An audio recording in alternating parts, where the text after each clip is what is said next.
तेलंगाना में 19 अगस्त को घर घर सर्वे किया जाएगा। ग्रेटर हैदराबाद म्युनिसिपल कॉरपोरेशन के कमिश्नर सोमेश कुमार ने मीडिया से बातचीत करते हुए बताया कि 19 अगस्त को तातील का ऐलान किया गया है। खानगी कंपनियों को भी बंद रखने की हिदायत दी गई। सर्वे के लिए आए अमले के साथ ताउन करने की अपील की।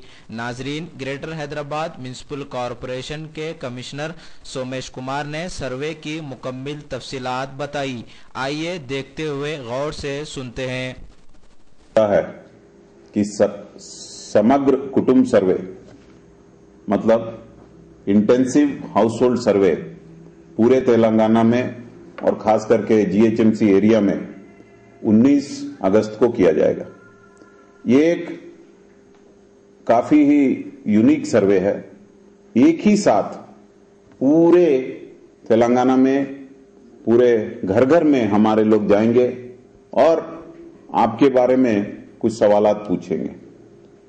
मैं आपको बताना चाहूंगा कि एक सोशियो इकोनॉमिक सर्वे है, मतलब हमारे जो आवाम हैं हैदराबाद में जीएचएमसी एरिया में उनकी माली हालत कैसी है, इसके बारे में ये हम लोग कुछ सवाल पूछेंगे।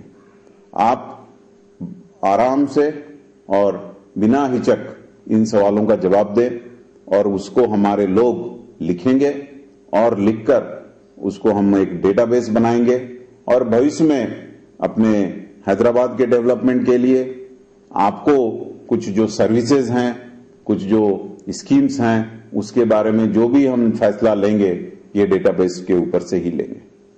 आपके मन में ये सवाल उठ रहा होगा कि आपको क्या करना चाहिए। पहला यह है कि इसके बारे में किसी तरह की चिंता आपको नहीं होनी चाहिए। Please don't feel worried.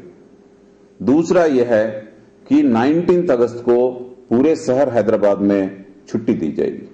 आप प्राइवेट कंपनी में हो सकते हैं या आप सरकारी मुलाजिम हो सकते हैं, आपको छुट्टी दी जाएगी। इसलिए आप उस दिन घर पे ही रहें। हमारे जो इन्यूमरेटर भाई है और बहने हैं वो आपके घर पे आएंगे। वो आपके घर पे आके चंद सवाल पूछेंगे।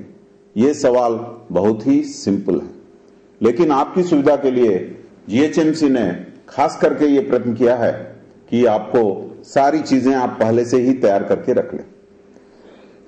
हमारे साथी आपके घरों को 17 को और 18 को भी टच करेंगे अगस्त को, मतलब संडे के दिन और फिर मंडे के दिन भी घूमेंगे।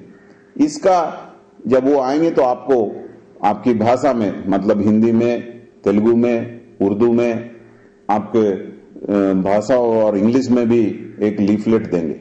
एक छोटा सा पर्चा होगा जिसमें ये सर्वे क्या है, आपको क्या करना चाहिए, आपको कैसे इससे फायदा होगा, इसके बारे में एक छोटा सा पर्चा आपको देंगे। साथ ही साथ आपको वो एक चेक स्लिप देंगे जिसमें कुछ चीजों के बारे में आपसे इंफॉर्मेशन पूछा जाएगा। अगर आप खुद लिख पढ़ सकते हैं तो ये चीजें पहले से तैयार करके रख लें और भर के रखें। अगले दिन 18 को जब हमारे साथी आपके पास आए वो उन्हें दे दें तो और भी अच्छा होगा। इसमें हम बहुत सारी चीजें नहीं पूछ रहे हैं, हम केवल लिमिटेड चीजें आपसे पूछ रहे हैं और खास करके हम आपसे पूछ रहे हैं आपका नाम, उसके अलावा जो चेक स्लिप के बारे में क्या क्या डॉक्यूमेंट आपके पास रेडी, आपका फोन नंबर, ये 2 चीजें हैं। उसके बाद हम आपसे पूछ रहे हैं कि क्या आपके घर में मेट्रो वाटर वर्क्स का टैप कनेक्शन है। अगर है तो आप कैन नंबर, जो कस्टमर नंबर है, उसको आप दे देंगे, उसको लिख लेंगे वहां पे इस कागज पे। उसी ढंग से पुराना कोई जो बिल है वो साथ रखें, उसका एक फोटोकॉपी भी रखें ताकि जब हमारे लोग आए आपको इधर उधर भाग दौड़ और उसमें समय बर्बाद न करना पड़े। दूसरा, आपके घर का अगर प्रॉपर्टी टैक्स असेसमेंट हुआ है तो वो पीटीआईएन नंबर रखें और उसका एक प्रॉपर्टी टैक्स का जो डिमांड नोटिस है उसका एक कॉपी साथ रखें। उसी तरह से गैस अगर आप ले रहे हैं सरकार से एलपीजी गैस, तो या कोई भी दुकान से, इंडेन से या जहां से भी वो ले रहे हैं, तो आप वो जो आपका नंबर है वो आप अपने साथ रखें। उसी तरह से इलेक्ट्रिसिटी कनेक्शन, ज्यादातर लोगों के पास इलेक्ट्रिसिटी कनेक्शन होता है, तो आप जो बिल आता है उसका एक कॉपी रखें और कनेक्शन नंबर को भी इस चेक स्लिप पे लिख दें। इसी तरह से अगला जो चीज है वो बैंक अकाउंट। आप पूछेंगे आप बैंक अकाउंट का नंबर क्यों पूछ रहे हैं? इसलिए पूछ रहे हैं कि फ्यूचर में गवर्नमेंट अगर कोई पैसा आपको ट्रांसफर करना चाहती है, मान लीजिए जैसे पहले हो रहा था, जो एलपीजी गैस का जो सब्सिडी था वो बैंक में डायरेक्ट आपके यहां जाना है। इस तरह के स्कीम्स के लिए हम बैंक अकाउंट नंबर भी पूछ रहे हैं, लेकिन आप अगर देंगे तो आपको इससे फायदा ही होगा, घाटा कुछ नहीं होगा। तो बैंक अकाउंट का भी जो पहला पेज है उसका एक फोटोकॉपी अपने साथ रखें और डिटेल इस कागज में भर दें। वैसे ही हम कोशिश ये कर रहे हैं कि जो अगर आपके घर में जिन जिन लोगों का आधार कार्ड बन गया वो नंबर का एक डिटेल यहां पे दें, साथ ही साथ वो सारे एक साथ रख के एक फोटोकॉपी लेके रखें, ताकि जब हमारे साथी इन्यूमरेटर आपके यहाँ आए तो आपको कोई भी मसला ना हो। उसी तरह से अगर घर में कोई व्यक्ति है जो अपाहिज है, जो डिसेबल्ड है, वैसे व्यक्ति का भी अगर सदरम कार्ड बना हुआ है तो वो कार्ड का एक कॉपी एक जगह पे सबको पिन करके एक जगह रखेंगे तो आपको इसकी वजह से काफी सहूलियत होगी। आप में से कई भाइयों और बहनों के पास आपका कोई अपना गाड़ी भी हो सकता है, एक ऑटो हो सकता है, या मोटरसाइकिल हो सकता है, या कार हो सकता है। वो कितनी संख्या में है और उनका रजिस्ट्रेशन नंबर क्या है वो भी एक जगह अगर आप जमा करेंगे तो अच्छा रहेगा। उसी तरह से जो भाई दूसरे शहरों में या यहाँ भी अपना जमीन है, खेती का जमीन है, उसका भी अगर पट्टेदार पासबुक आपके पास है तो वो डिटेल भी आप रेडी रखें, ताकि जब हमारे साथी आए तो आपको डिटेल बता सकें। तो मैं आपको ये बताना चाहूंगा कि एक बहुत ही अच्छी स्कीम है। इसका एकमात्र उद्देश्य है कि तेलंगाना में जो इतने भी लोग रह रहे हैं और खास करके जो जीएचएमसी के एरिया में लोग रह रहे हैं हमारे भाई और बहन, उन लोगों का जो डेटाबेस है वो पूरी तरह से तैयार हो, और जब भी हम फ्यूचर में कोई भी नया स्कीम शुरू करें तो वो डेटाबेस से ही हम लोगों का सिलेक्शन करें। इससे जो बीच में करप्शन होता है, जो दूसरे अच्छे जो गरीब लोग हैं जो छूट जाते हैं इन स्कीम से, जिनको नहीं मिल पाता है, उनके लिए भी एक वरदान के रूप में आएगा। सो जो तेलंगाना की गवर्नमेंट ने जो एक स्टेप लिया है कि पूरे स्टेट का डेटाबेस तैयार करेंगे और ये सारा चीज एक दिन में करेंगे, इसकी वजह से हमारे जितने भी गरीब भाई बहनें हैं उन लोगों को बहुत ही फायदा होगा। और मैं आप सब लोगों से अनुरोध कर रहा हूं, आपसे गुजारिश कर रहा हूं कि इस स्कीम में जरूर हिस्सा लें और 19 को आप घर पे रहें। हमारे जो भी लोग आए आपसे मिलने के लिए उनको आप कोऑपरेट करें। उसी तरह से 17 को जब हमारे लोग आए, आपके मन में जो भी दुविधा हो, जो भी डाउट हो, वो जरूर आप उनसे पूछ लेंगे, और ताकि जो भी आपको प्रॉब्लम है वो हमारे जो इन्यूमरेटर लोग आएंगे वो आपको सॉल्व कर पाएंगे। फॉर्म होगा और एक पूरे घर के लिए, एक हाउस होल्ड के लिए ऐसा एक फॉर्म है। ये आप देखेंगे एक पन्ने का, ये दूसरा पन्ना, ये तीसरा पन्ना और ये 4 पन्ना। तो एक हाउस होल्ड के लिए, एक परिवार के लिए एक फॉर्म काफी है। तो यहां पे आप देखेंगे कि यहां पे 1 2 3 4 जितने भी फैमिली मेंबर हैं, तो हम लोगों ने 1 2 3 4 5 6 7 8 9 10 तक एक फॉर्म में ही आ जाएगा। सो एक परिवार के लिए एक काफी है। अगर कहीं पे 10 की जगह 12 लोग हैं तो एक और फॉर्म में नीचे ये डिटेल कलेक्ट कर लिया है, वो पार्ट डी में भरा जाता है।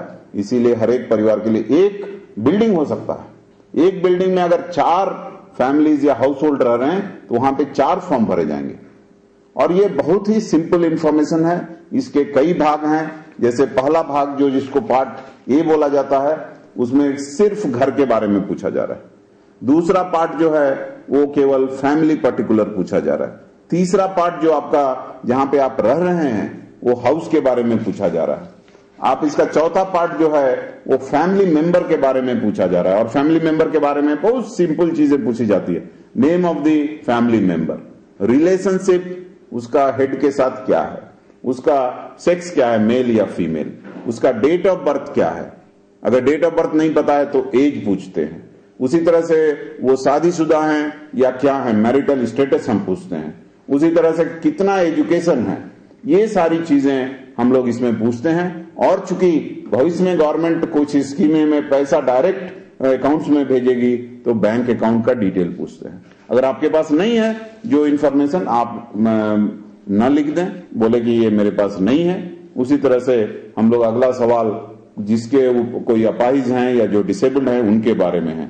इसी तरह से अगर किसी को पुरानी बीमारी है, क्रोनिक इलनेस है, उसके बारे में हम सवाल पूछते हैं।